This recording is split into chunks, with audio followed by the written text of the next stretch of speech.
Assalamu alaikum wa rahmatullahi ta'ala wa barakatuh. S'il y a bien une chose qui nous concerne tous et à laquelle personne ne pourra échapper, c'est la mort. Inch'Allah ta'ala, nous allons voir aujourd'hui brièvement comment faire pour s'y préparer. Alhamdulillahi rabbil alamin wa sallallahu wa sallam ala sayyidina Muhammadin tahil amin wa ala alihi wa sahbihi at-tayyibin at-tahirin. اللهم لا سهل إلا ما جعلته سهلا وأنت يا حي يا قيوم تجعل الحزن إذا شئت سهلا. Tout d'abord, la mort est une réalité. Et chacun d'entre nous va y goûter. Comme Allah Ta'ala dit dans le Coran, كل نفس ذائقة الموت. C'est-à-dire que toute âme va goûter à la mort. Mais c'est quoi la suite du verset? وَإِنَّمَا تُوَفَّوْنَ أُجُورَكُمْ يَوْمَ الْقِيَامَةِ فَمَنْ زُحْزِحَ عَنِ النَّارِ وَأُدْخِلَ الْجَنَّةَ فَقَدْ فَازَ وَمَا الْحَيَاةُ الدُّنْيَا إِلَّا مَتَاعُ الْغُرُورِ. Donc après nous avoir rappelé que toute personne va goûter à la mort, Allah Ta'ala nous informe qu'après la mort, il y a un jour dernier. وَإِنَّمَا تُوَفَّوْنَ أُجُورَكُمْ يَوْمَ الْقِيَامَةِ, c'est-à-dire que vous allez après la mort être rétribué sur vos actes au jour du jugement. فَمَنْ زُحْزِحَ عَنِ النَّارِ وَأُدْخِلَ الْجَنَّةَ فَقَدْ فَازَ. Et celui qui sera épargné de l'enfer et qui entrera au paradis, lui, il aura véritablement gagné. وَمَا الْحَيَاةُ الدُّنْيَا إِلَّا مَتَاعُ الْغُرُورِ. C'est-à-dire que cette vie d'ici-bas, elle est composée de plaisirs qui sont des distractions et qui font oublier aux gens ce qui est primordial. C'est quoi? C'est le fait de se préparer pour ce qui vient après la mort. Le prophète Muhammad sallallahu alayhi wa sallam a dit dans un hadith: Kuntu nahaytukum an ziyarati al-qubur ala fazuruha. C'est-à-dire, je vous avais interdit, je vous avais défendu de visiter les tombes, mais maintenant je vous dis de les visiter. Et dans la suite du hadith, le prophète sallallahu alayhi wa sallam a dit, comme cela a été rapporté par At-Tirmidhi, فَإِنَّهَا تُذَكِّرُ الْآخِرَةِ. C'est-à-dire parce que la visite des tombes vous rappelle l'au-delà. Et également dans un autre hadith, le prophète sallallahu alayhi wa sallam a dit: rappelez-vous souvent de cette chose qui va mettre un terme à vos plaisirs d'ici-bas. Et cette chose-là, c'est la mort. Donc le prophète sallallahu alayhi wa sallam nous incite à nous rappeler de la mort. Pourquoi? Parce qu'en te rappelant de la mort, tu vas méditer sur ce qui vient après la mort. Comme le prophète Muhammad sallallahu alayhi wa sallam l'a enseigné. C'est-à-dire qu'après la mort, il n'y a pas rien du tout. Après la mort, il y a la résurrection, al-ba'th. Après la résurrection, il y a le rassemblement, al-hashr. Après le rassemblement, il y a l'exposition des actes, al-hisab. Nos actes nous seront exposés et ils seront pesés sur une balance, al-mizan. Et après cela, chacun sera rétribué en fonction de justement de ce qu'il a fait. Puis, les gens devront passer un pont, as-sirat, mais en dessous du pont, il y aura l'enfer, jahannam, an-nar, lava. Et de l'autre côté du pont, il y aura le paradis, al-jannah. Mais avant d'accéder au paradis, il y aura al-hawd, le bassin. Toutes ces choses-là, le prophète sallallahu alayhi wa sallam nous en a parlé et nous devons y croire, nous, en tant que musulmans, en tant que croyants, qui avons la foi en Allah Ta'ala et en son messager Muhammad sallallahu alayhi wa sallam, nous n'avons absolument aucun doute sur tous les sujets dont le prophète Muhammad sallallahu alayhi wa sallam nous a parlé, parce qu'il est véridique en tout ce qu'il a porté à notre connaissance et en tout ce qu'il nous a rapporté de la part de Allah Ta'ala. Donc quand tu te rappelles de la mort, tu vas penser à ce qui vient après la mort, à ce qui vient après la mort. Et quand tu vas méditer sur ce qui vient après la mort, tu vas te préparer pour cela. Et c'est pour cela que le prophète sallallahu alayhi wa sallam a dit: Al-kayyisu man dana nafsahu wa amila lima ba'da al-maut. C'est-à-dire l'intelligent, C'est celui qui se rend des comptes. C'est-à-dire qu'il demande à son âme des comptes. Il réfléchit à ce qu'il a fait dans ce bas monde afin de devenir meilleur et afin de s'améliorer, afin de se repentir s'il a commis des péchés et afin de faire encore plus de bonnes actions s'il a fait des bonnes actions. Donc le prophète sallallahu alayhi wa sallam a dit Al-Kayyisu, c'est-à-dire l'intelligent, Man dana nafsahu, c'est celui qui se rend des comptes, donc à lui-même avant le jour où il devra rendre des comptes. Wa amila lima ba'da al-maut, et c'est celui qui œuvre pour ce qui vient après la mort. Donc c'est qui la personne intelligente? C'est celle qui prépare ce qui vient après la mort. C'est celle qui prépare ses bagages. Et quand tu réfléchis, tu observes, quand quelqu'un veut voyager, il prépare ses bagages. Si une personne, elle compte voyager juste pendant une semaine, elle va préparer des bagages pendant un certain temps, peut-être pendant plusieurs heures. Et si elle compte voyager pendant 2 mois, alors ça va lui prendre des jours de se préparer. Ça va lui prendre des jours de préparer ses valises, de préparer ses provisions, de préparer ses bagages. Et si quelqu'un compte déménager définitivement, c'est possible qu'il se prépare des mois à l'avance, voire des années à l'avance. Que dire alors du voyage qui est le plus grand voyage, qui est le voyage vers l'au-delà? À plus forte raison, on doit s'y préparer. Parce qu'après la mort, il n'y a pas rien du tout. Mais il y a un jour qui va durer 50 000 années, comme Allah dit dans le Coran, Fi yawmin kana miqdaruhu 50 alf sanah. C'est-à-dire que il y a des choses qui auront lieu dans un jour qui va durer, qui aura une durée de 50 000 ans. Et après quoi, il y aura une éternité, soit au paradis, soit en enfer. Donc on doit préparer nos bagages pour l'au-delà, pour ce qui vient après la mort. Mais c'est quoi ces bagages-là? Allah Ta'ala nous le dit dans le Coran. وَتَزَوَّدُوا فَإِنَّ خَيْرَ الزَّادِ التَّقْوَى. C'est-à-dire faites des provisions.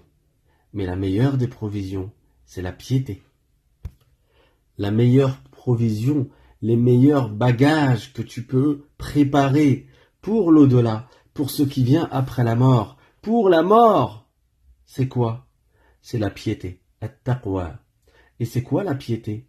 Les savants ont dit at-taqwa hiya ada'ul wajibat wajtinabul muharramat. C'est-à-dire que la piété consiste à accomplir les devoirs et à éviter les péchés. La piété consiste à accomplir tout ce que Dieu t'a rendu obligatoire et à éviter tout ce que Dieu t'a rendu interdit. Donc les obligations comme les 5 prières quotidiennes, ça fait partie des choses qui sont des devoirs, des obligations, tu dois les accomplir. Ainsi que le jeûne du mois de Ramadan, ainsi que le versement de la zakat si elle t'est obligatoire, ainsi que le pèlerinage à la Mecque si tu es concerné par cette obligation, en fonction de ta capacité, etc. Et de la même manière, tu dois éviter coûte que coûte toutes les choses que Allah Ta'ala t'a interdites. Donc ce sont les péchés. Allah t'a accordé un cœur et il t'a interdit de commettre certains péchés avec ton cœur. Il t'a donné une langue et il t'a interdit de commettre certains péchés avec ta langue. Parmi les péchés du cœur, il y a par exemple l'orgueil. Parmi les péchés de la langue, il y a le mensonge, il y a la médisance. Parmi les péchés de la langue, il y a également le fait de blesser par une parole.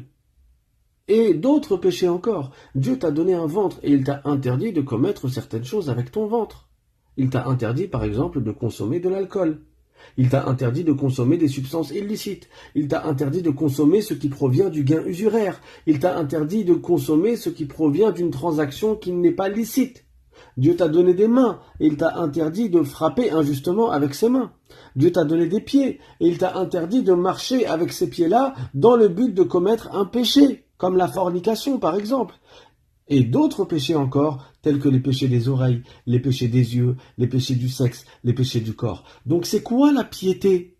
La piété, c'est d'éviter tout ce que Allah t'a interdit et d'appliquer tout ce que Allah t'a ordonné.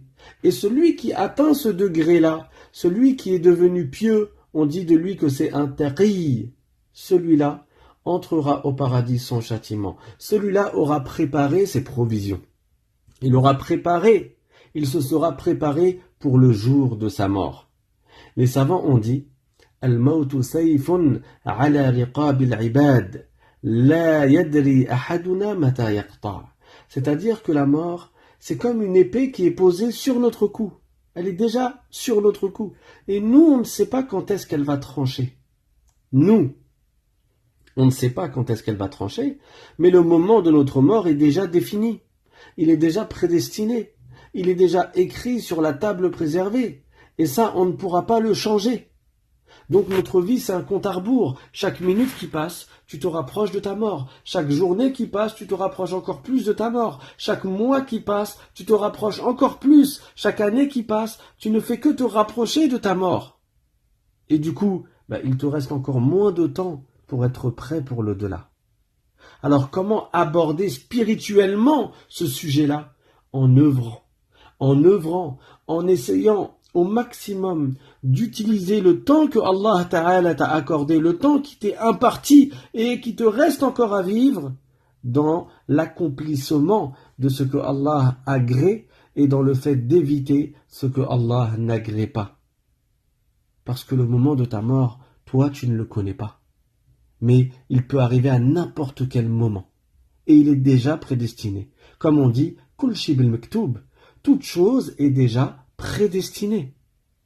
Une fois, il y a une femme qui était en train de se préparer pour son mariage.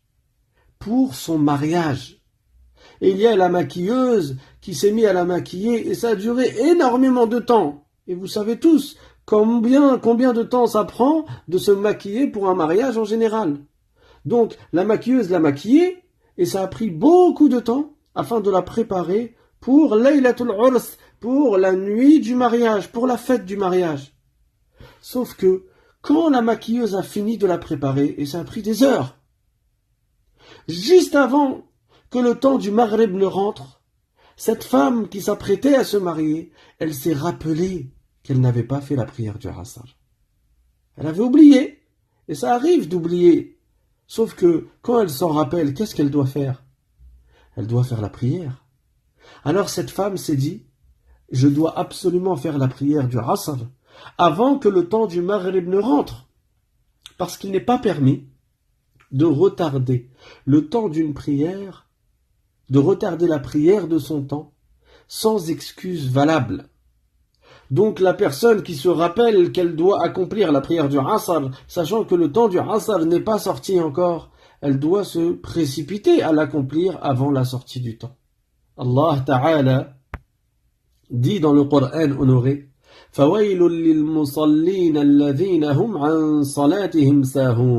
c'est-à-dire que Dieu menace d'un châtiment ardent, d'un châtiment intense, la personne qui accomplit ses prières, mais qui les retarde de leur temps sans excuse valable.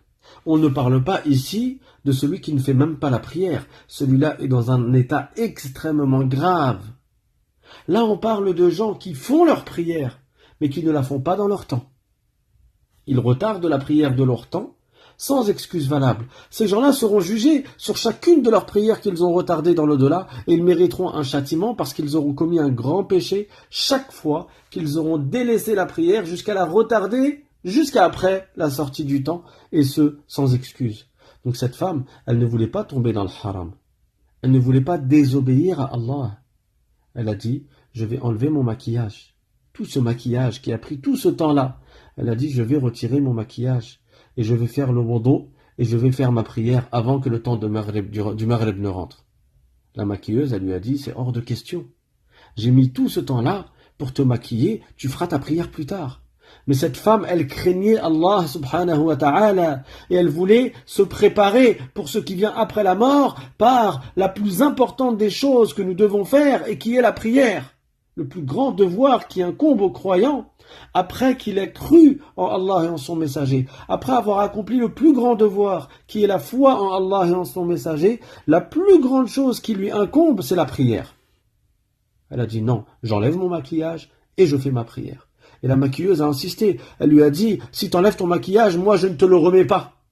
Moi je ne te remets pas ton maquillage. J'ai mis beaucoup de temps à te le faire. Tu as oublié la prière. Eh ben tu la feras tout à l'heure. Tu la feras ce soir. la femme mariée, la femme qui allait se marier, elle a dit non, d'abord j'obéis à mon Seigneur. D'abord je crains Allah, d'abord j'obéis et j'applique ce que Allah m'a ordonné. Elle a retiré tout son maquillage. Et même ça prend du temps. Elle a retiré tout son maquillage. Elle est partie dans une pièce pour faire le wudu. Elle est partie dans une pièce pour accomplir la prière. Et les gens l'attendaient dans la grande salle. Et les gens se sont mis à attendre, à attendre, à attendre. Et le temps s'écoulait et elle ne revenait pas. Et les gens attendaient et ils s'impatientaient et elle ne revenait pas. À la fin, ils sont partis vérifier, ils sont partis la voir. Et ils l'ont vue, elle était morte. Dans sa prière, elle était décédée. Subhan al-Khaliq al-Azim.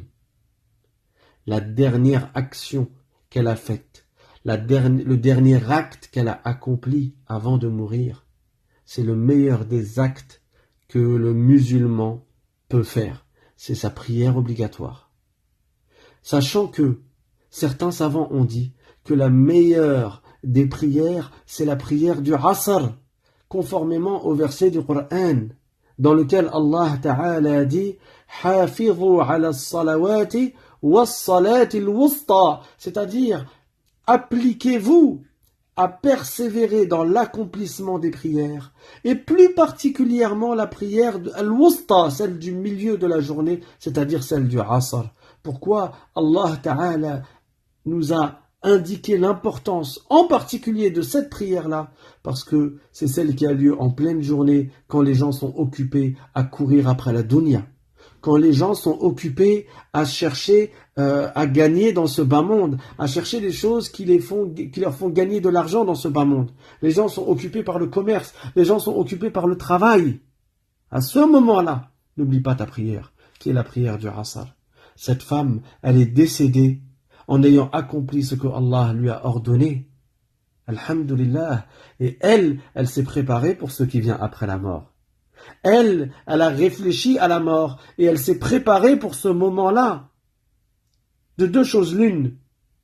Étant donné que la mort, elle est déjà prédestinée, cela signifie que à ce moment-là, elle devait mourir. Donc de deux choses l'une. Soit elle avait écouté la maquilleuse et elle aurait donc délaissé l'accomplissement de la prière et elle serait morte en ayant commis un grand péché.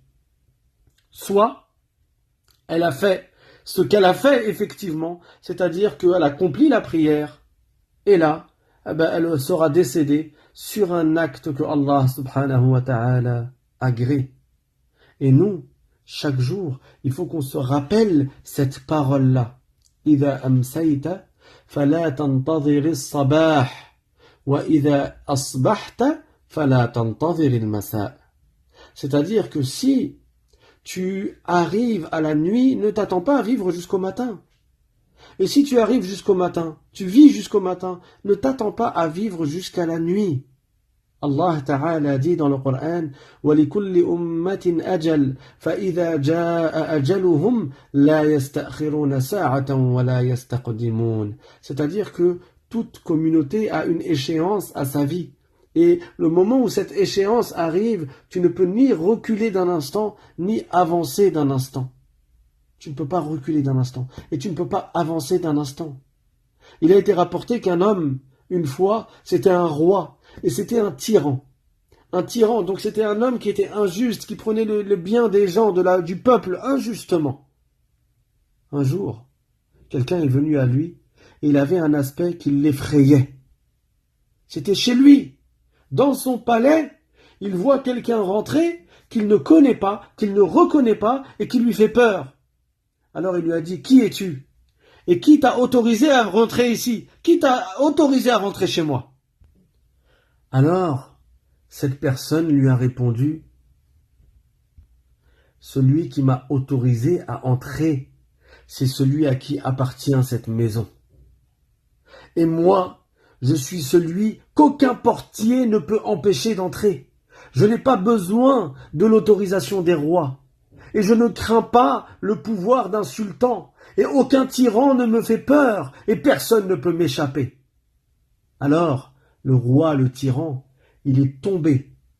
Il s'est mis à trembler. Et il lui a dit, donc tu es l'ange de la mort. Il a compris. À qui appartient ce palais en réalité? Il appartient à Allah. Et l'ange de la mort, il vient par l'ordre et l'autorisation de Allah subhanahu wa ta'ala. Donc, le roi, le tyran, il a compris ce qui se passait. Il a compris que son heure était arrivée. Et il lui a dit, je t'en prie, laisse-moi juste un jour encore. Laisse-moi un seul jour pour que je puisse me repentir de mes péchés. Un seul jour pour que je puisse demander pardon à Allah. Un seul jour pour que je puisse rendre mes biens, les biens des gens à qui j'ai pris des biens injustement. Que je puisse rendre les biens à leurs propriétaires. Parce que je ne serai pas prêt pour la punition. Je ne suis pas capable de supporter le châtiment. Alors l'ange de la mort lui a dit, comment veux-tu que je te donne du répit alors que ta vie, elle est comptée et que tes jours, les jours que Allah t'a prédestinés, sont comptés. Les instants que Dieu t'a prédestinés sont comptés. Ça veut dire, ça y est, c'est fini. Cet homme lui a dit, laisse-moi juste une heure, laisse-moi un instant. Alors l'ange lui a dit, toutes les heures qui étaient dans ton compteur, elles se sont écoulées. Tu étais dans l'insouciance, tu as tout gaspillé. Tu t'es détourné, tu as dilapidé ton capital de souffle. Ça veut dire que tes respirations que tu avais et que Allah t'a prédestiné, au lieu de les utiliser pour te préparer pour la mort, tu les as utilisées dans l'insouciance et dans le péché. Maintenant, il ne te reste plus aucun souffle à vivre. Alors, cet homme lui a dit, que va-t-il advenir de moi? Qu'est-ce qu'il va m'arriver? Où vais-je être emmené? Il lui a dit, ton devenir sera l'enfer, le châtiment de Dieu. Il a demandé, qui sera avec moi? Qui va m'emmener pour mon enterrement? Il lui a répondu, tu n'auras avec toi que tes œuvres. Rappelez-vous ce verset du Coran. وَتَزَوَّدُوا فَإِنَّ خَيْرَ الزَّادِ التَّقْوَى. Faites des bagages, préparez vos bagages, faites des provisions. Et sachez que la meilleure des provisions, c'est la piété, accomplir les devoirs et éviter les péchés. C'est comme ça que tu te prépares pour la mort. Donc, que l'on se rappelle, que chacun d'entre nous se rappelle de la mort. Pour que chacun d'entre nous se prépare pour la mort. Et comment s'y préparer? En obéissant à Allah subhanahu wa ta'ala. Et le premier pas que tu dois faire, la première marche qui te mène vers la piété, c'est l'apprentissage de la science de la religion. Allah ta'ala dit dans le Coran, Ya ayyuhalladhina amanu, qu anfusakum wa ahlikum nara, wa quduha an-nas wal hijara. C'est-à-dire, ô vous les croyants, préservez-vous et préservez vos familles d'un feu dont le combustible sera des hommes et des pierres. Les savants comme Ata ibn Abi Rabah et Ali ibn Abi Talib radiyallahu anhuma, ils ont fait l'exégèse de ce verset. Et ils ont tous les deux dit que comment a lieu la préservation du feu de l'enfer? Comment tu fais pour te préserver du feu de l'enfer? Comment tu fais pour préserver ta famille du feu de l'enfer? En apprenant la science de la religion et en enseignant à ta famille, en faisant en sorte que ta famille apprenne la science de la religion. Donc, il est très important de garder comme objectif l'apprentissage de la science de la religion dans notre vie et l'application de ce que nous avons appris. Cette chose-là est beaucoup plus importante que ce dans quoi nous passons la plupart de notre temps. La plupart des gens gaspillent leur souffle, gaspillent leurs heures, gaspillent leurs journées dans des choses qui sont futiles. Allah Ta'ala a dit dans le Coran, وَمَا الْحَيَاةُ الدُّنْيَا إِلَّا مَتَاعُ الْغُرُورِ. C'est-à-dire que cette vie d'ici-bas, c'est du mata' al-ghurur, des jouissances, des plaisirs qui sont trompeurs et qui dupent la personne, qui sont des distractions qui font oublier ce qu'il y a de plus important, qui est le fait d'œuvrer pour l'au-delà. Que chacun d'entre nous se prépare pour l'au-delà. Et que chacun d'entre nous s'attache à accorder un temps chaque jour dans l'obéissance à Allah subhanahu wa ta'ala, dans l'adoration de Allah subhanahu wa ta'ala, et chaque semaine que la personne s'attache à apprendre la science de la religion. parce que c'est ça ce qui va compter et qui sera en ta faveur au jour du jugement. Allah Ta'ala dit dans le Coran, Laha ma kasabat wa alayha ma iktasabat. C'est-à-dire que la personne, au jour dernier, elle aura en sa faveur le bien qu'elle a accompli dans ce bas monde. Et elle aura contre elle le mal qu'elle a accompli dans ce bas monde. Donc plus tu fais du bien, même si tu ne le vois pas ici-bas, tu n'en vois pas physiquement le résultat, tu seras très heureux de le retrouver dans l'au-delà. Il y a un poète qui a dit تفنى اللذاذة ممن نال صفوتها من الحرام ويبقى الإثم والعار تبقى عواقب سوء في مغبتها لا خير في لذة من بعدها النار. C'est-à-dire que quand quelqu'un fait un plaisir qui est haram, quand quelqu'un il se fait plaisir et il passe du temps, donc il écoule des respirations, il écoule de son temps de vie dans quelque chose dans lequel il trouve une jouissance, une réjouissance et un plaisir, mais qui est interdit. Cette jouissance-là, ce plaisir-là, il disparaît au bout d'un moment. Et qu'est-ce qui reste?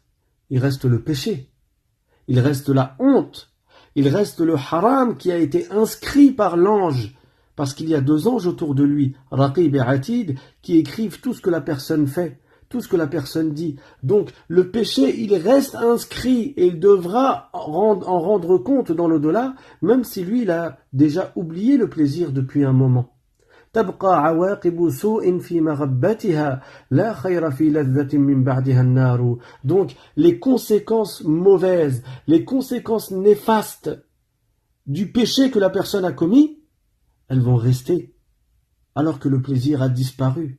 Et donc il n'y a pas de bien dans un plaisir qui laisse suite, qui donne suite au feu de l'enfer. Il n'y a pas de bien à trouver du plaisir et à chercher du plaisir dans quelque chose qui aura pour conséquence le feu de l'enfer. Si tu veux te préparer pour la mort, si tu veux te préparer pour ce qui vient après la mort, la voie, elle a été tracée par le prophète Muhammad sallallahu alayhi wa sallam. Tariquna ilmun wa amalun wa ikhlas. Et notre voie, c'est quoi cette voie-là? C'est l'apprentissage de la science de la religion, al-ilm, l'application de la science de la religion, al-amal, et la sincérité dans les actes de bien et dans les actes d'adoration, al-ikhlas. Walhamdulillahi rabbil alamin, wa sallallahu wa sallam ala sayyidina Muhammad wa ala alihi wa sahbihi at-tayyibin at-tahirin. Subhana rabbika rabbil izzati amma yasifun, wa salamun ala al-mursalin,